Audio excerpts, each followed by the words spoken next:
Bismillahirrahmanirrahim. Assalamualaikum warahmatullahi wabarakatuh.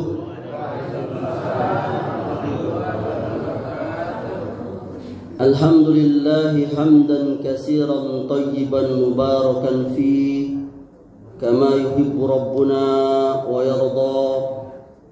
Wassalatu wassalamu nabi rahmah ala alihi wa sahbihi wa man ittaba'ahum bi ihsanin ila yaumiddin wa ba'du.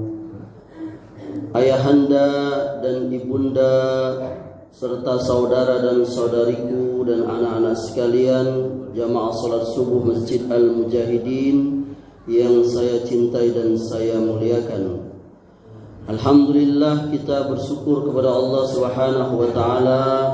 Allah masih memberikan kepada kita begitu banyak nikmat, yang dengan nikmat-nikmat itu alhamdulillah kita telah selesai melaksanakan ibadah kita pada sepanjang malam ini, dan akhir malam ini kita selesaikan dengan melakukan kewajiban kita sehari-hari, yakni sholat subuh, dan kita melakukannya bahkan secara berjamaah di masjid yang kita cintai ini. Semoga Allah Subhanahu wa taala menerima amal kita.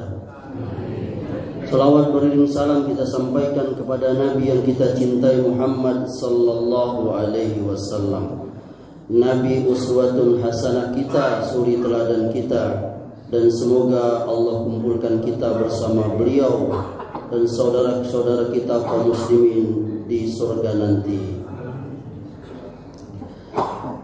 Apa kabarnya ibunda? Masih nyimpan daging? Hah? Masih. Nah, kelak saya mampir ke rumah ya. Ayah anda masih bisa makan daging? Hah? Serius? Masih kue gigi itu? Mantap, adek. Memang ayah anda saya di Masjid Mujahidin ini masih semangat-semangat.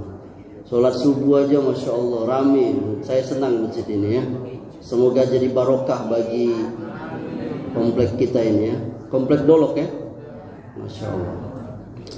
Baik, ayahanda dan ibunda yang dimuliakan oleh Allah, tema saya pada pengajian rutin kita di bulan Juni 2024 miladiyah ini adalah tentang manhaj akidah.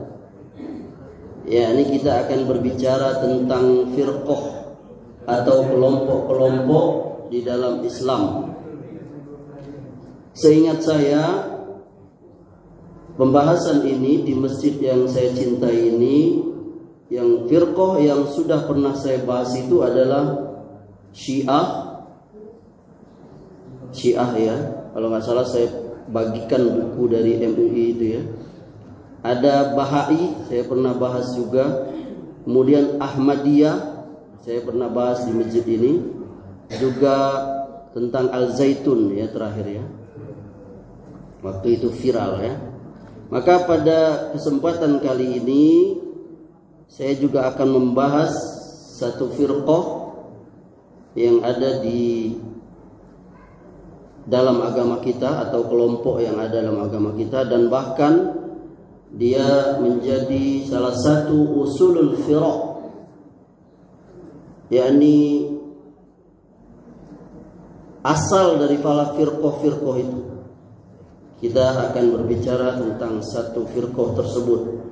Namun sebelumnya ayahanda dan ibunda sekalian, saya akan menyampaikan yakni tentang kabar dari Nabi Shallallahu Alaihi Wasallam bahwa agama kita ini, umatnya ini, umat beliau ini memang akan terpecah menjadi kelompok-kelompok atau firqah-firqah atau golongan-golongan. Dan riwayat dari Nabi Shallallahu Alaihi Wasallam tentang perpecahan umat ini banyak sekali, bahkan mutawatir, beragam derajat hadisnya itu. Akan tetapi para ulama ahli hadis mengatakan bahwa riwayat yang mengatakan terjadinya perpecahan di dalam kaum muslimin itu sah dari Nabi sallallahu alaihi wasallam menurut undang-undang ilmu hadis. Dan itu bisa kita lihat kenyataan yang terjadi di mana? Di kita ini, bahwa perpecahan itu sudah terjadi. Kelompok-kelompok itu memang ada, tersebar, bahkan ada di sekitar kita dengan berbagai macam modelnya, dengan berbagai macam pemahamannya. Apalagi sekarang di media sosial selalu akan ada kelompok atau tokoh yang menyelisihi dari apa yang kita ketahui sebagai kaum muslimin yang banyak ini, ya. Oleh karenanya sekali lagi, bahwa riwayat yang mengatakan tentang berpecahnya kelompok kaum muslimin itu menjadi beberapa kelompok atau firqah dalam bahasa Arab itu sah dari Nabi. Kita akan bacakan hadis-hadisnya. Hadis yang pertama dari jalan Abu Hurairah. An Abi Hurairah qala Rasulullah sallallahu alaihi wasallam, iftaraqatil yahudu ala ihda aw sintaini wa sab'ina firqah wa tafarraqatin nasara ala ihda aw sintaini wa sab'ina firqah wa taftariku ummati ala salasin wa sab'ina firqah. Rawahul Abu Dawud wa Tirmizi wa Ibnu Majah wa Ahmad dan seterusnya, ya. Dari Abu Hurairah, dia berkata, telah bersabda Rasulullah sallallahu alaihi wasallam, Yahudi telah berpecah belah menjadi 71 atau 72 firqah, dan Nasrani telah berpecah belah menjadi 71 atau 72 firqah. Perkataan dalam hadis ini 71 atau 72 ini keraguan dari sebagian rawi atau orang yang meriwayatkan hadis ini.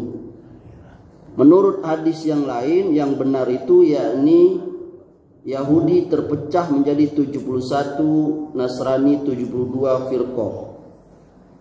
Nanti kita akan baca di hadis kedua, ketiga dan seterusnya. Sedangkan umatku, Nabi mengatakan umatku itu akan berpecah belah menjadi 72 firqah. Ini hadis sahih dikeluarkan Abu Dawud. Ini yang kita baca tadi itu riwayat Abu Dawud, ya. Juga diriwayatkan Tirmizi, Ibnu Majah, Imam Ahmad, Ibnu Hibban, dan juga Imam Ibnu Abi Asim dan lain-lain para ahli hadis. Hadis yang kedua. Hadis yang kedua dari jalan Muawiyah bin Abi Sufyan an Muawiyah bin Abi Sufyan, inna Rasulullah sallallahu alaihi wasallam qala inna ahlal kitabi iftaraqu fi dinihim ala sintaini wa sab'ina millah wa inna hazil ummat sataftariku ala salasin wa sab'ina millah yakni al-ahwa kulluha fin nari illa wahidah wa hiya al-jamaah. Rawahu Abu Dawud wa Ahmad wa Darimi wal Hakim wa ghairuhum. Dari Muawiyah bin Abi Sufyan, dia berkata, sesungguhnya Rasulullah SAW telah bersabda, sesungguhnya dua ahli kitab, yakni Yahudi dan Nasrani, mereka berpecah belah di dalam agama mereka menjadi 72 kelompok, golongan. Dan sesungguhnya umat Islam ini akan berpecah belah menjadi 73 golongan, yakni al-ahwa, pengikut hawa nafsu. Semuanya berada di dalam neraka kecuali satu, yaitu jamaah. Maka dari sinilah para ulama menyebut kelompok yang satu yang dijanjikan surga itu jamaah. Nanti ada di ayat yang hadis yang lain, Ahlus Sunnah wal Jamaah. Ini dikeluarkan atau diriwayatkan Abu Dawud, Ahmad, Darimi, Hakim, dan yang lain-lain. Hadis yang ketiga dari Auf bin Malik, dia berkata, telah bersabda Rasulullah SAW, Yahudi berpecah belah menjadi 71 firqah. Yang satu firqah berada di sorga, sedangkan yang 70 firqah berada di neraka. Nasrani pun berpecah belah menjadi 72 firqah. Yang 71 berada di neraka, sedangkan yang satu firqah berada di sorga. Demi Allah yang jiwa Muhammad berada di tangannya, sesungguhnya umatku akan berpecah belah menjadi 73 firqah. Yang satu firqah berada di sorga, sedang yang 72 firqah berada di neraka. Ini hadis sahih, dikeluarkan, diriwayatkan Ibnu Majah, Ibnu Abi Asim, dan yang lain-lain. Hadis yang terakhir, yang keempat. An Abdullah ibn Amr ibn al-As qala Rasulullah sallallahu alaihi wasallam, la ya'tiyanna ala ummati ma ata ala Bani Israel hazwan na'li bin na'li. Masya Allah ya. Hazwan na'li bin na'li. Hatta in kana minhum man ata ummahu ala niyatan lakana fi ummati man yasna'u zalik. Wa inna bani Israel tafarraqat ala sintaini wa sab'ina millah wa tafarriqu ummati ala salasin wa sab'ina millah kulluhum finnar illa millatan wahidah. Qalu wa man hiya ya Rasulullah? Qala ma ana alaihi al-yawm wa ashabi. Rawahu Tirmizi wa Hakim wa ghairuhum. Dari Abdullah bin Amr bin As, dia berkata, telah berkata Rasulullah SAW, sesungguhnya umatku ini akan mengerjakan apa yang telah dikerjakan oleh Bani Israel, selangkah demi selangkah, sampai-sampai kalau ada di antara mereka yang menyetubuhi ibunya itu secara terang-terangan, sesungguhnya akan ada di antara umatku yang melakukan perbuatan seperti itu. Maka ini kita lihat, kita saksikan berita dari Nabi SAW ini yang dikabarkan oleh Allah terjadi kita sekarang. Betul ibunda? Apa yang dilakukan oleh orang Bani Israel dulu, mereka menyetubuhi ibunya sendiri, terjadi sekarang. Termasuk kita di Bengkulu, kita sering menemui peristiwa-peristiwa tentang apa istilahnya dalam bahasa itu, incest ya. Apa namanya? Hah? Incest ya. Jadi persetubuhan antara sedarah ya kan? Bapak dengan anak, emak dengan anak, kemudian saudara sama saudara. Terjadi bahkan beberapa waktu lalu di Bengkulu ini, ya saya nontonnya sedih. Sampai adiknya itu waktu abangnya itu ditangkap, dia sampai berkata, aku tunggu kedatanganmu. Padahal dia sudah hamil ya. Ada tahu beritanya kan Anda? Di satu daerah di Bengkulu. Ya Allah. Nah, ini Nabi sudah mengabarkan nih. Ternyata ini adalah kelakuannya Bani Israel. Ya. Sampai-sampai kalau ada di antara mereka menyetubuhi ibunya secara terangan, sungguh akan ada di antara umatku yang juga melakukan perbuatan itu. Dan sesungguhnya kata Nabi, Bani Israel telah berpecah belah menjadi 72 firqah. Dan umatku pun akan berpecah belah menjadi 73 firqah. Semuanya masuk neraka kecuali satu firqah. Mereka bertanya, siapa dia yang satu firqah itu Rasulullah? Beliau menjawab, yang aku pada hari ini berada di atasnya bersama para sahabatku. Ini hadis dikeluarkan Tirmizi, Hakim, dan yang lain-lain. Ayahanda dan ibunda yang dimuliakan oleh Allah, maka kita timbul pertanyaan, beberapa pertanyaan dari hadis yang saya baca tadi, Amri baca tadi, ada 4 minimal ya, banyak sebenarnya hadisnya. Kita baca 4 saja itu ya. Pertanyaan. Siapakah yang dimaksud oleh Nabi SAW dengan umatku itu di hadis tadi itu?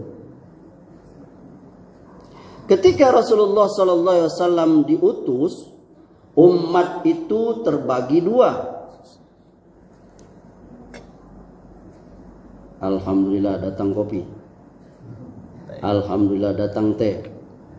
Alhamdulillah datang snack. Masya Allah. Mantap ini. Ditunggu air putihnya Pak. Suara lasrek. Sampai mana tadi? Hah? Sampai teh tak? Semangat nih saya. Agak rubah dikit ini. Ya umatku itu kata. Ya ini di hadis tadi itu kan disebut. Ya ini umatku. Apa yang dimaksud umatku di situ? Maka para ulama menjawab. Umat Nabi Muhammad itu secara garis besar terbagi dua. Yang pertama disebut ummatul ijabah, ummatud dakwah. Yang pertama ummatud dakwah, yakni seluruh manusia ini. Itu disebut umat dakwah, yakni umat yang terkena dakwah Nabi. Maka ayat Quran itu berbunyi ya ayuhan nasu budu rabbakumul ladzi khalaqakum dan seterusnya itu. Jadi pernyataan Allah itu yakni hai manusia sembahlah Allah. Ini umat Nabi, yakni maksudnya ummatud dakwah, yakni umat yang didakwahi oleh Nabi, umat yang terkena dakwah Nabi. Yang kedua, umat Nabi itu yakni ummatul ijabah. Makanya ada ijab qabul. Ijab. Jadi ummatul yang menerima, yakni mengijabahkan dakwah Nabi itu, menerima, yakni mereka masuk Islam. Nah, umat yang kedua inilah definisi yang umat kedua ini ummatul ijabah lah yang dimaksud dengan dalam hadis-hadis tadi, yakni umatku, yakni umat yang sudah menerima dakwah beliau, yakni kaum muslimin yang beriman kepada beliau. Taunya dari mana kita? Karena Nabi kan sebelumnya menyebut bahwa ahlul kitab berpecah juga, yakni Yahudi 71, Nasrani 72. Jadi beliau itu jadi di luar mereka, yakni kita 73 itu ya. Jadi yang dimaksud hadis tadi umat itu adalah ummatul ijabah. Kemudian timbul lagi pertanyaan dari hadis tadi. Apakah satu firqah dari 71 firqah Yahudi itu dan satu firqah dari 72 firqah Nasrani yang dikatakan oleh Nabi selamat, bahkan dikatakan oleh Nabi tadi masuk surga, betul kan? Itu yang hidupnya dulu, apa yang sampai sekarang ini? Kan sekarang ini ada Yahudi, ada Nasrani. Apa jawabannya ibunda? Apa jawabannya ayahanda? Yang dimaksud Nabi itu adalah umat Yahudi dan Nasrani zaman dahulu. Bukan kini. Yakni yang dimaksud adalah ya orang Yahudi yang terpecah menjadi 71 itu adalah orang Yahudi di zaman Nabi Musa. Jadi ketika Nabi Musa berdakwah suruh menyembah Allah dan mengakui Musa Rasulullah, ya kan? Lalu Musa mati, meninggal, orang Yahudi terpecah dia menjadi berapa? 71 firqah. Jadi bukan Yahudi kini, karena Yahudi kini wajib dia masuk Islam. Jadi ummatul ijabah. Yang dimaksud dengan 72 firqah Nasrani, satu dijanjikan surga, 71 masuk neraka. Itu bukan Nasrani sekarang. Maksudnya Nasrani yang dulu, yakni ketika Nabi Isa alaihissalam mendakwahi mereka untuk menyembah Allah. Lalu Nabi Isa wafat, kemudian mereka berpecah belah. Tadi dikatakan sampai 72 firqah. Nah, itu jadi paham ya, yang dimaksud bukan Nasrani sekarang, bukan Yahudi sekarang. Yahudi zaman Nabi Musa, Nasrani zaman Nabi Isa. Ini Masya Allah anak-anak ini. Ini baru pulang haji anaknya, haji kecil ya. Masya Allah. Saya minum dulu ya.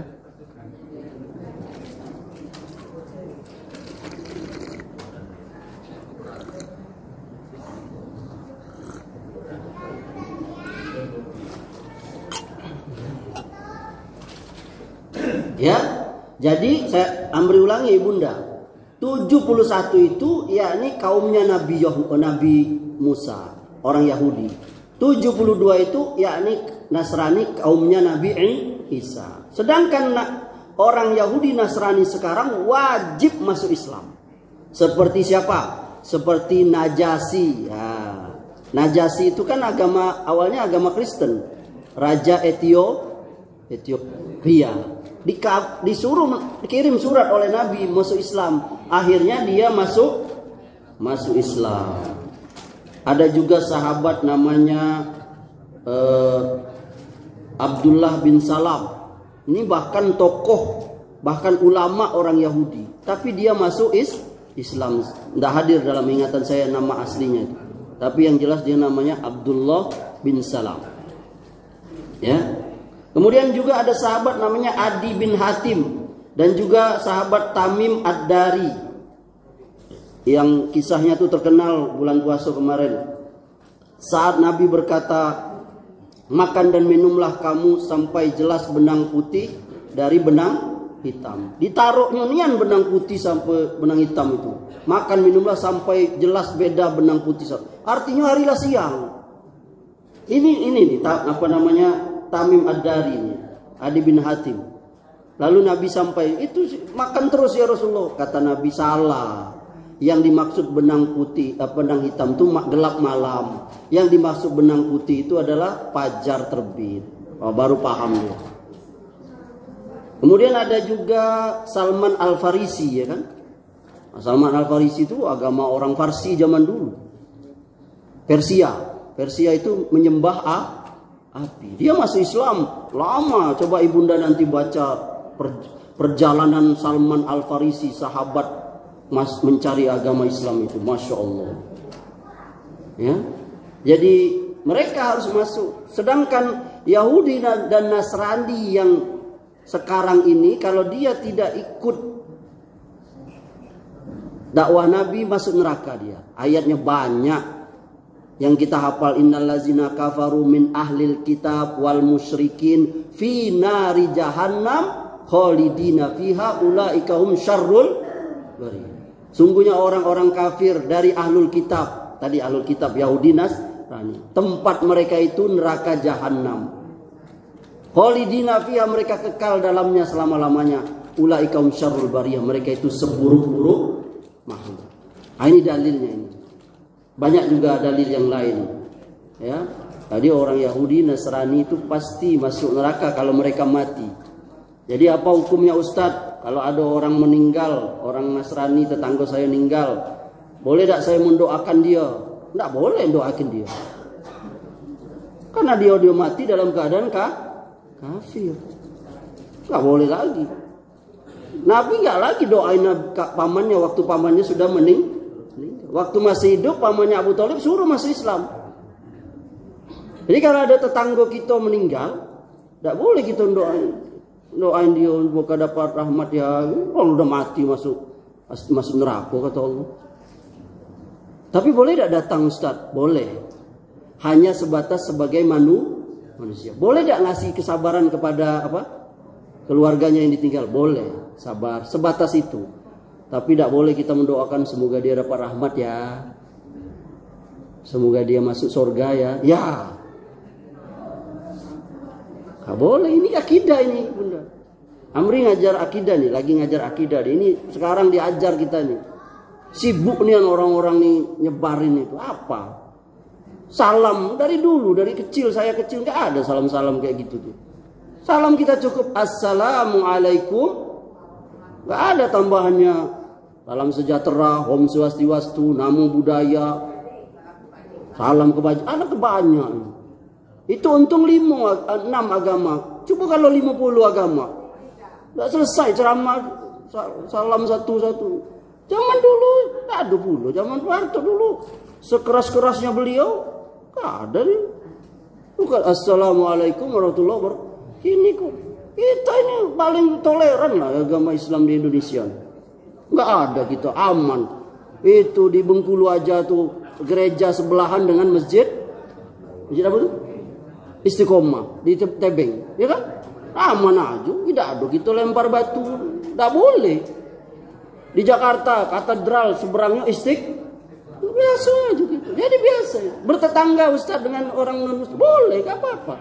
Muamalat Nabi meninggal itu baju zirah beliau, baju tegadai dengan orang Yahudi. Jadi jual beli boleh, berdagang boleh, bantu dia boleh. Selama dia sakit, minta antar pakai mobil kita ke rumah sakit, antar. Siapa tahu dia dapat hidayah. Tapi kalau soal agama, ibunda ingat, soal agama lakum, sekalipun saudara kita, dulur kita, sekalipun mak kita, bapak kita, maaf, kita beda agama. Tidak boleh kami mengucapkan ini, itu, selamat ini, selamat itu. Nggak boleh. Lakum dinukum, lana a'maluna walakum a'mal. Bagi kami amal kami. Tidak boleh kita caci maki Tuhan mereka. Nggak boleh. Nggak boleh caci maki Tuhan mereka. Terserahlah mau nyembah atau apa. Itu agama Islam tegas dalam masalah itu ya. Kemudian soal umat Islam ini, kata Nabi sallallahu alaihi wasallam, umatku itu pecah jadi 73 kelompok, firqah. Nah, itu perpecahan atau perselisihannya tentang apa, Ustaz? Yakni tentang manhaj. Tentang manhaj, bukan tentang fikih. Fikih dulu luas, ini bukan saatnya saya bahas ini. Nanti suatu saat boleh saya bahas nanti. Mungkin bulan depan kita bahas ngapo ada yang pakai kunut, ngapo masjid kita tidak pakai kunut. Subuh maksudnya. Bagaimana hadisnya, apa arti kunut? Nah, nanti bab fikih boleh saya bahas nanti.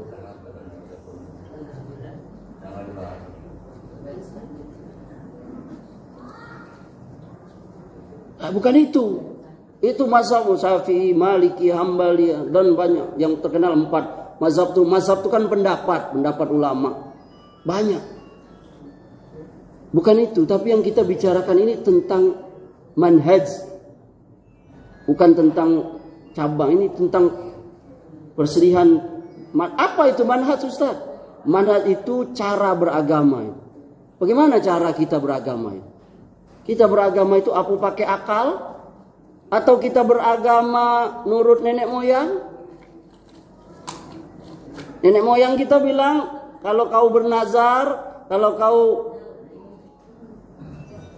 ingin kabul sesuatu, maka potong ayam di kuburan Eyang Anu, di batu besar gedang itu, nah, di goa itu syirik akbar.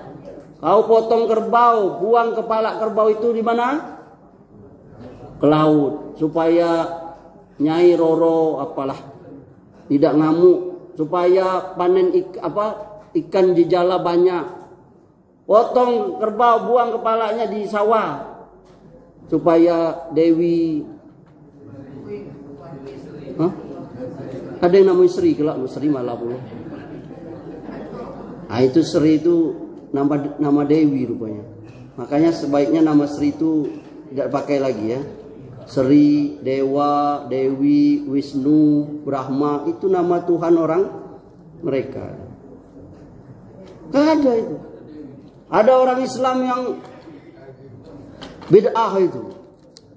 Walaupun dia jadi kalau punya motor baru, mobil baru, rumah baru, dia sembelih hewan lalu darahnya itu disiram di rumahnya, dipolet-poletin di mobilnya supaya tidak kena bala. La ilaha illallah. Itu khurafat, tahayul, bid'ah, bahkan syirik. Gak ada dalam Islam. Sembelihan dalam Islam itu ada 4. Pertama, sembelihan untuk kita makan, konsumsi. Itu halal selama cara nyembelih dan hewan yang disembelihnya halal menurut syariat. Sembelihan yang kedua, sembelihan untuk kita jual, untuk cari nafkah. Itu juga mubah, boleh selama yang kita sembelih itu hewan halal dan cara menyembelihnya sesuai syariat. Yang ketiga, sembelihan yang haram. Orang nyembelih untuk setan anu, jin anu, mbah anu. Ini saya tegas nih, Amerika. Gak boleh, haram. Saya sering, murid-murid saya itu cerita. Bahkan di Bengkulu ini masih ada kaum muslimin yang kalau nazar dia mau nyembelih hewan di keramat. Tidak usah saya sebut. Itu syirik. Allah berfirman, inna salati wa nusuki wa mahyaya wa mamati. Sesungguhnya solatku, inna salat wa nusuki. Kata nusuk di situ ibunda, kata para ulama itu sembelihanku maksudnya. Wa mahyaya, hidupku, wa mamati, matiku, lillahi rabbil alamin. Sesungguhnya untuk Allah. Itu kita baca tiap hari. Yakni ketika iftitah. Lalu kenapa kita masih bernazar untuk eyang itu, mbah itu, motong? Karena ini kelakuan syaitan. Menyembelih hewan untuk syaitan itu udah lama lu. Bahkan sembelihan kurban itu sudah ibadah yang lama, tua. Kita ingat tuh Kabil dan Habil tuh kan berkorban. Supaya siapa yang kata Allah diterima korbannya, dialah yang berhak menerima menikahi fulanah itu. Siapa? Iklimah, Labuda Iklimah itu, saudara kembar mereka itu. Akhirnya Allah menerima korbannya Habil. Maka oleh sebab itu Kabil marah sama Habil karena korbannya tidak diterima. Dibunuhnya, terjadi dosa sesama manusia pertama, yakni pembunuhan pertama oleh Kabil kepada saudaranya Habil. Maka setiap orang bunuh, Kabil dapat dosa. Lalu orang manusia melakukan itu. Sampai orang-orang Mesir itu berkorban mereka. Jadi kalau sungai Nil itu kering, tidak ada ngalir sungainya, kebiasaan orang Mesir itu korban, memberikan korban. Korbannya apa ibunda? Wanita perawan. Gadis dilempar ke situ supaya sungai Nil. Waktu ditaklukkan Islam Mesir, yang jadi gubernur Mesir itu sahabat Amr bin As radhiyallahu anhu. Terjadi mesin kering, lalu orang-orang Mesir mau melakukan itu, yakni berkorban gadis tadi itu. Mau dicari gadis, dijadikan korban supaya sungai Nil mengalir. Dilarang oleh Amr bin As, gubernur Mesir. Lalu Amr bin As ngasih tahu Umar waktu itu jadi presiden, jadi khalifah di Madinah. Dia ceritakan surat begini. Aku disuruh oleh ini. Lalu aku nggak mau. Kata Umar, apa yang kau lakukan itu betul. Aku mendukungmu, kata Umar. Karena itu kalau bahasa sayanya itu kesyirikan. Maka Umar kirim surat kembali ke Amr bin As. Betul apa yang kau lakukan itu. Sampaikan surat ini kepada sungai Nil, kata Umar. Jadi Umar nulis surat ke sungai Nil, tulis. Lalu dibaca oleh Amr bin As. Apa kata Umar? Wahai sungai Nil, kalau kau ngalir itu karena sebab kau dewe, tidak usah ngalir kau. Umar marahin sungai Nil. Tapi kalau kau ngalir karena Allah, ngalir kau sungai Nil. Umar kirim surat ke sungai Nil, dilempar oleh Amr bin As, ngalir sungai Nil. Itu karomahnya Umar sahabat Nabi yang mulia itu. Yang setan aja takut sama dia. Bayangkan, setan takut sama Umar. Ada yang nama Umar sih kok? Hah? Ada yang nama Umar tak? Bukan Umar kita, Umar, sahabat Umar. Kalau kita Umar kita sekarang, setan malah senang. Wah, datang Umar dulu takut. Lihat itu korban. Nah kita juga sekarang kan banyak masih ada orang tradisi jahiliyah korban. Kita lihat beberapa suku apa kan Islam. Nah, yang tadi ketiga ya, itu haram. Yang keempat, korban sesuai syariat. Dulu syariat kita ada beberapa ada penyembelihan hewan itu. Yang pertama akikoh, yakni apabila dapat anak menurut syariat Islam kita motong kambing atau kibas. Syariatnya kalau anak laki-laki 2, boleh juga 1. Kalau anak perempuan berapa? 1. Hari ke-7, ke-14 atau 21 atau kapan saja bapaknya mampu.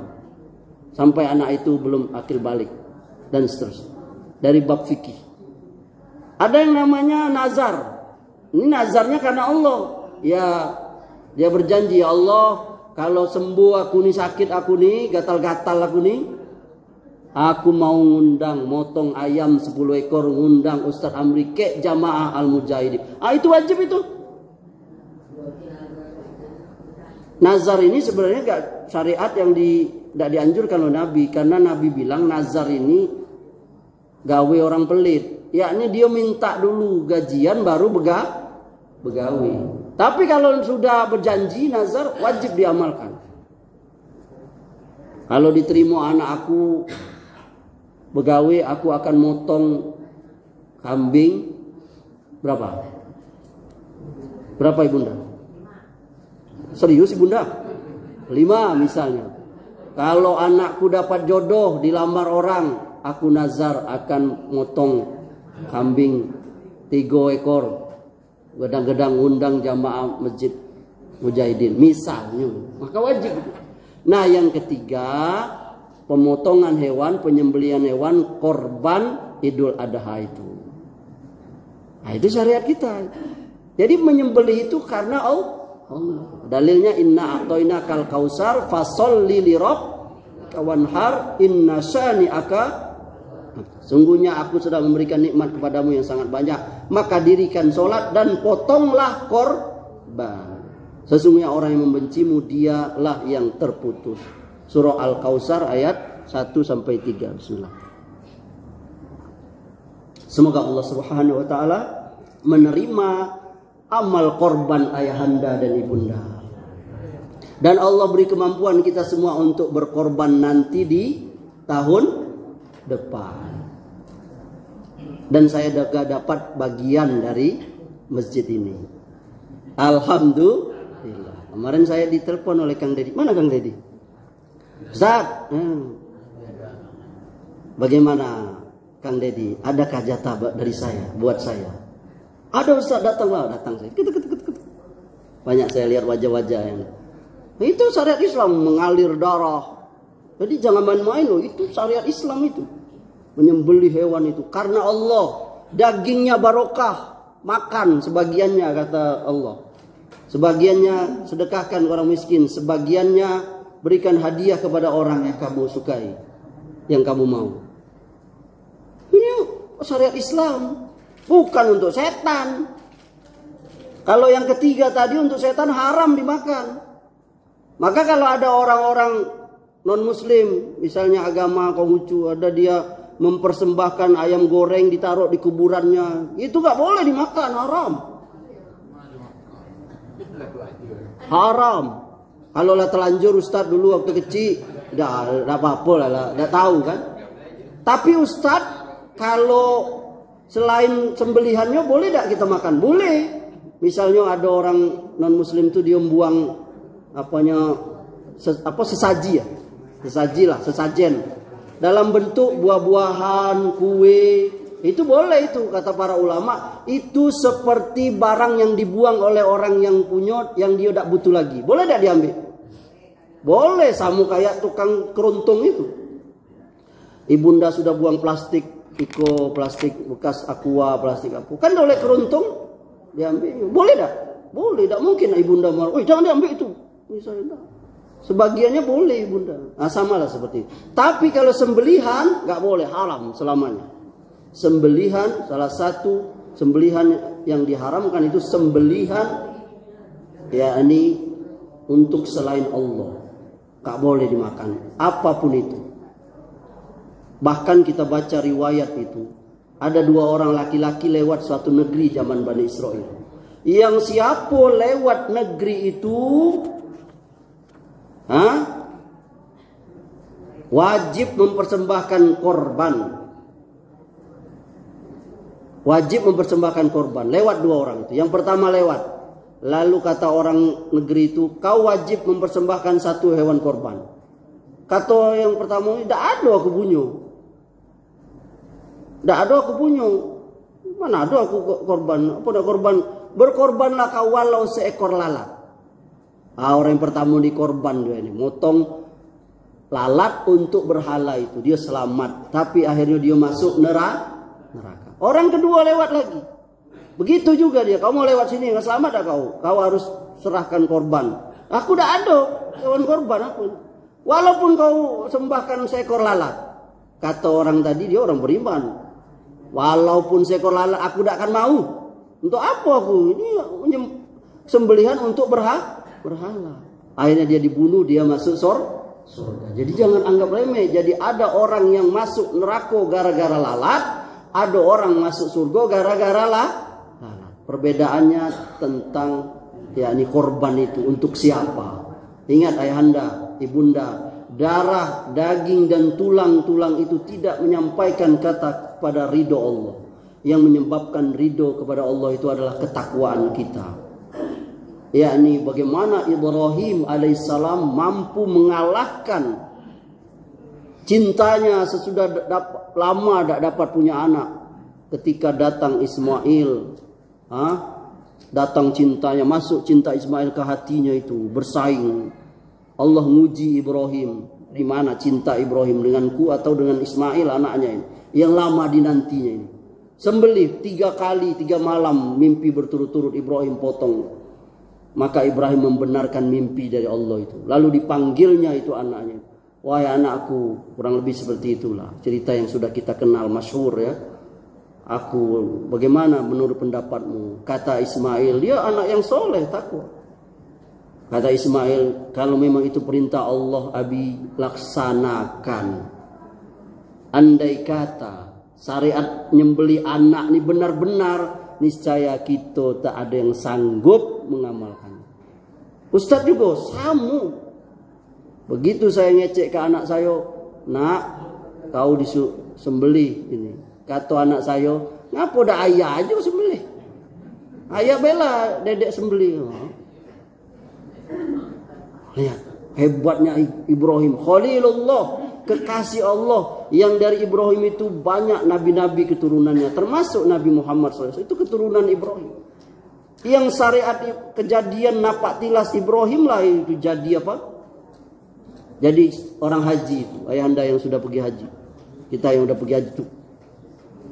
Semuanya kan itu dari Ibrahim. Melempar jumroh, tawaf, sa'i bunda itu istrinya Ibrahim, Hajar. Saat dia mencari untuk anaknya, dia haus. Bolak-balik 7 kali Safa. Itu wanita soleha ibunda. Semoga ibunda jadi Hajar, istri saya jadi Hajar. Ustaz udah jadi Ibrahim belum? Jangan nyuruh kami jadi Hajar. Jadi itu suaminya Ibrahim, Hajar itu. Waktu biasa kan, di madu kan sama Sarah. Sarah lama nggak punya anak, lalu suruh nikah Ibrahim dengan Hajar. Nikah bukan budaknya, nikah punya anak, cemburu Sarah. Suruh pergi. Lalu Allah nyuruh, bawalah, kata Allah, bawalah di Palestina itu jauh. Bawalah Hajar itu ke Mekah. Waktu itu Mekah masih belantara, nggak ada manusia. Nggak ada manusia. Tinggal. Lalu ini wanita Hajar ini istri yang saleha. Wahai suamiku, kau tinggal kami berdua di sini. Iya. Ini karena kau nafsu kau atau karena perintah Allah? Ini perintah Allah istriku. Ya sudah, kalau perintah Allah pergilah kau. Ya Allah. Istri yang soleha. Gak banyak bantai. Tapi memang Ibrahim itu ditinggal itu berdua. Nah itu kita kenal. Lalu Ismail nangis, tendang-tendang, akhirnya keluar air itu. Kumpul zam-zam. Oh. Terus karena airnya keluar terus, kapilah-kapilah yang lewat, mereka numpang minta minum sama Hajar. Lama-lama ada yang bikin perkampungan di situ. Rame sampai generasi jahiliyah itu. Sampai Nabi diutus. Sampai sekarang Zam-zam itu apa? Barokah. Begitu ayahanda dan ibunda sekalian. Kemudian, apakah Rasulullah itu sudah memberitahukan kepada kita nama-nama yang 73 firqah itu? Disebut dah oleh Nabi. Kata para ulama, enggak. Kecuali aja beberapa. Jadi firqah atau kelompok itu disebut itu, ada yang disebut oleh Nabi langsung, ada yang tidak. Seperti firqah Ahmadiyah itu enggak ada disebut oleh Nabi. Firqah Khawarij ada, nanti yang akan kita bahas ini ya. Nabi pernah mengatakan kelompok ini. Apa kata Nabi? Al-khawariju kilabun nar. Khawarij itu adalah anjing-anjingnya neraka. Yakni secara hakiki Allah akan rubah mereka jadi anjing di neraka nanti. Ini hadis sahih dikeluarkan Ahmad Ibnu Majah. Kemudian ada namanya kelompok aliran Qadariyah. Ya, Qadariyah. Ini pernah disebut oleh Nabi. Innahu sayakunu fi ummati afwam yukazzabuna bil qadar. Kata Nabi, sungguh akan ada di antara umatku nanti itu beberapa kaum yang mendustakan takdir, tidak percaya dengan takdir. Ini hadis sahih dikeluarkan Tirmizi, Abu Dawud dan seterusnya. Jadi ada sebagian firqah itu disebut oleh Nabi namanya, ada yang tidak. Nanti ulama berijtihad. Jadi orang firqah itu ibunda, ada dia yang diambil dari sifatnya, perbuatannya. Khawarij itu diambil dari perbuatannya. Nanti ada yang dibuat dari namanya itu, nama pendirinya. Seperti kalau firqah zaman sekarang Ahmadiyah itu diambil dari nama pendirinya itu, Mirza Ghulam Ahmad itu. Ya. Bahai juga gitu. Itu dari nama pendirinya itu. Dan juga firqah-firqah yang lain. Ada yang namanya itu diambil dari perbuatannya, ada yang dari nama pendirinya. Nah, para ulama mengatakan usulul firqah, pokok-pokok firqah itu ada 4. Sebagian mengatakan 6. Yang pertama Rafidhah, Syiah, sudah pernah kita bahas. Yang kedua Khawarij, ini yang akan kita bahas. Yang ketiga Qadariyah. Yang keempat Murji'ah. Nah, dari 4 inilah nanti akan muncul kelompok-kelompok itu. Dari dulu sampai sekarang berbagai macam pemahamannya. Tapi intinya mereka akan berpecah belah lagi. Yang ada ulama yang menambahkan yang kelima Jahmiyah, yang keenam Jabariyah. Nah, ini kita akan bahas Khawarij, tapi waktu kayaknya nggak cukup, 5 menit lagi. Nanti insya Allah saya janji 2 pertemuan atau berapa pertemuan yang nanti kita bahas. Ternyata nggak cukup waktu. Pembahasan tentang kelompok firqah yang bernama Khawarij. Itu apa ya? Apakah Khawarij itu masih ada sekarang dalam bentuknya yang dikatakan oleh Nabi anjing-anjing neraka itu? Ataukah pemahamannya itu? Salah satu pemahaman Khawarij itu ayahanda mudah mengkafirkan orang lain. Itu sifat Khawarij dahulu. Itu sekarang terjadi walaupun dia tidak menamakan kelompoknya atau dirinya itu Khawarij, tapi dari sini kita tahu ini pemahaman Khawarij. Salah satu kesesatan Khawarij itu adalah dia mengkafirkan kaum muslimin. Sampai tokoh mereka itu yang namanya Zulkhuwaisiro itu, waktu Nabi membagi harta rampasan perang Hunain, dia ngecek ke Nabi, Muhammad berlaku adillah engkau. Ya Allah, dengan Nabi dia berani ngomong. Namanya Zulkhuwaisiro. Dari sinilah muncul bibit-bibit pengkafiran itu. Sampai dengan Nabi aja berani dia. Sahabat lain mana berani. Makanya sekarang kita lihat kelompok-kelompok punya pemahaman takfir itu kan. Berani sekali mereka mengkafirkan bersama kita kaum muslim. Apalagi pemerintah habis itu. Pemerintah mana saja, bukan di Indonesia saja. Kopar kafir, ya Allah. Nah, nanti insya Allah pada pertemuan yang akan datang tidak cukup waktu. Semoga ini bermanfaat. Ada yang ingin menambahkan atau ingin bertanya? Ya.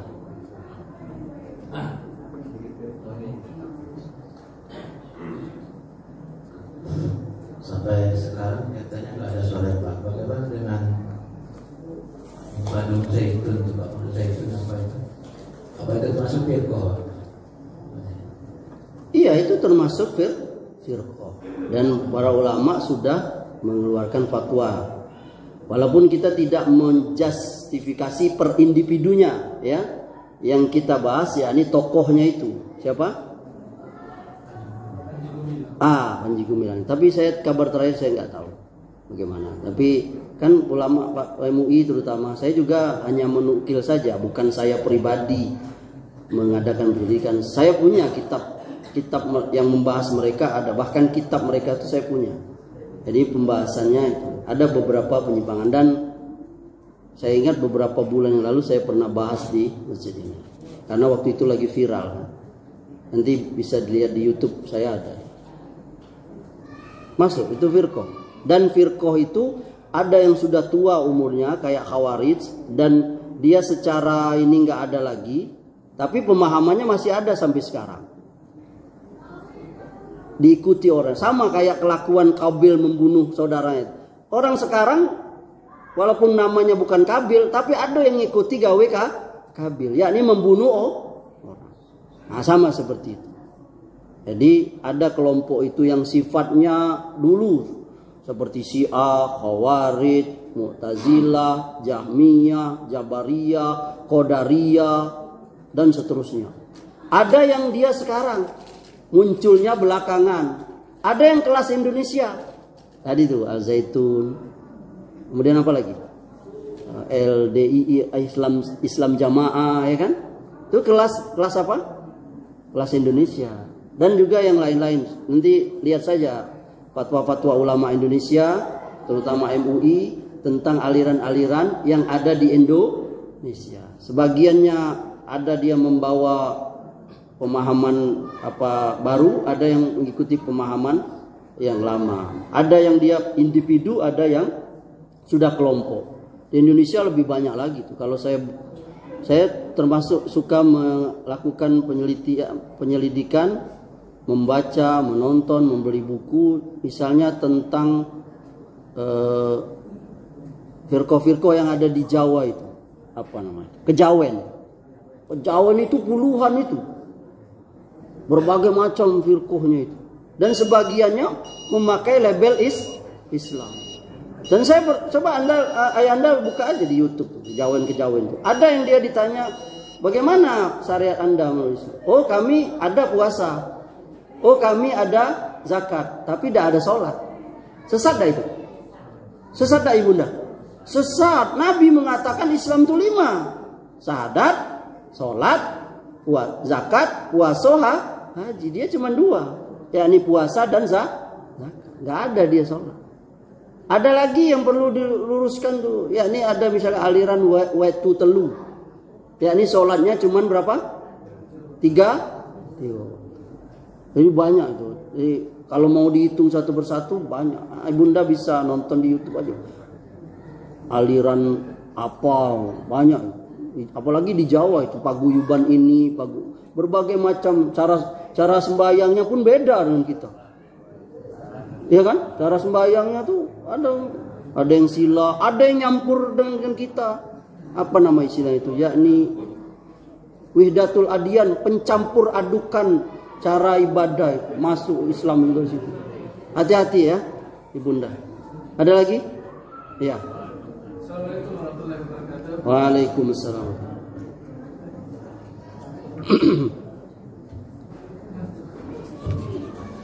Ini hanya keluhan aja sebenarnya Pak Ustaz. Karena kebetulan Pak Ustaz berada di bidang di MUI. Jadi sekarang ini kan kita perhatikan di media sosial yang lagi ramai, seperti bagaimana Roma Irama lagi berdebat dengan para habaib, bagaimana gus-gus yang lain dengan berbagai macam keanehan-keanehan. Bahkan sekarang lagi viral tuh Mama Gufron dengan bahasa Suryani, dan banyak lagi perdebatan di antara kaum muslimin itu sendiri. Sementara sependek pengetahuan saya, belum ada statement yang jelas dari MUI tentang apa tidak ada usaha misalnya bagaimana meredam ini semua supaya tidak berkembang. Jadi kami itu kan selaku yang awam, namanya kan kita bingung berkaitan dengan bahasan kita tadi bahwa firqah itu Islam itu sendiri terbagi 73 dan ada salah satunya yang masuk surga. Kita kan jadi bingung yang mana sebenarnya itu kita yang harus kita turuti. Gitu. Sementara perdebatan di kaum Islam sebenarnya di Indonesia ini lagi heboh-hebohnya. Nah, itu harusnya kan bagi kami MUI selaku lembaga yang ditunjuk oleh yang sudah resmi lah untuk membidangi masalah agama Islam ini kan harus lebih banyak bergerak, harus lebih banyak mengarahkan umat itu ke mana arah dari itu. Terima kasih. Assalamualaikum warahmatullahi wabarakatuh. Assalamualaikum. Saya jawab. Sebenarnya secara umum, bahkan bukan hanya di Indonesia, secara universal, para ulama sudah membuat kaidah-kaidah, usul-usul ahlu sunnah. Ya, secara umum. Tapi ini memang banyak kaum muslimin tidak tahu, karena itu tadi kaum muslimin jarang yang belajar ini, yakni akidah kita tuh baca mano, sehingga kaum muslimin tahu. Misalnya akidah kita tentang Nabi, tentang Rasul, salah satunya akidah kaum muslimin yang betul, yakni akidah Ahlussunnah wal Jamaah. Mereka meyakini tidak ada lagi Nabi sesudah Nabi Muhammad. Dalilnya mana? Quran, surah Al-Ahzab ayat 59, hadis Nabi 1, 2, 3 itu jelasin. Jadi sebenarnya kita udah tahu, ulama sudah jelasin. Hanya kita yang tidak tahu, sehingga apalagi di zaman ini di mana media sosial tersebar luas, pemahaman-pemahaman yang rusak seperti itu tuh, apalagi sekarang nih ada siapa tuh gupron itu, apa bahasa Arab apa itu, tapi itulah yang laris manis karena kaum muslimin banyak nggak paham. Dan berbagai macam ya. Nah, wabil khusus Kakanda tadi bilang MUI itu sudah ngeluarin maklumat. Nanti apa pernah saya bagi di sini, lupa saya. 10 kriteria aliran sesat menurut Majelis Ulama Indonesia Pusat. Kalau belum saya bagi, insya Allah saya ingatkan saya, nanti suruh Kang Deddy ingat. Saya bagi nanti di sini. Itu ada 10 itu. Nanti atau searching aja lah. Tulis aja di Google 10 kriteria pemahaman atau aliran sesat menurut Majelis Ulama Indonesia. Nah, dari 10 itu Kakanda bisa lihat ini masuk dan jadi sebenarnya MUI itu sudah menjaga akidah umat. Cuman kadang itulah MUI ini buah si malakama. Kadang disayang, kadang ditendang. Tidak segala gawe kami. Kalau nak mubari aliran sesat, tidak do gawe kami. Ado pakem, apa lagi? Ado Kementerian Agama, ado kehakiman. MUI hanya mengeluarkan fatwa ini menurut ini sesat, ini ada tuh. Nanti ya ibunda googling aja.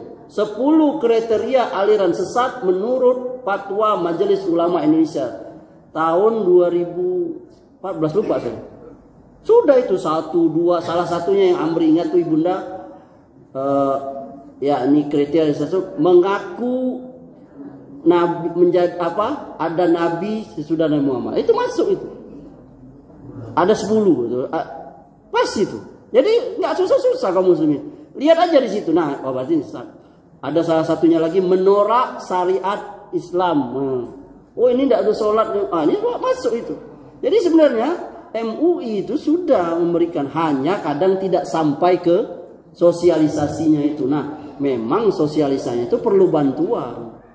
Makanya ayahanda kalau apa, nanti saya kirim video saya nih, ayahanda bisa kirim ke share-share. Itu salah satu membantu tadi yang kata Kando, ya ini bingungnya masyarakat itu bagaimana. Sebenarnya dengan kajian seperti ini itu sudah sampai kepada kita. Walaupun banyak yang ngerjokannya, tapi kita ayo sesat ini. Tadi itu jelas tuh siapa yang motong kepala motong kerbau untuk jin anu, mbah anu, penunggu anu, lalu kepalanya dia apa? Sembahkan. Itu masuk syirik. Nah, kan kita udah ngaji. Itu wallahu taala a'lam. Semoga bermanfaat. Cukup ya? Cukup, semoga bermanfaat.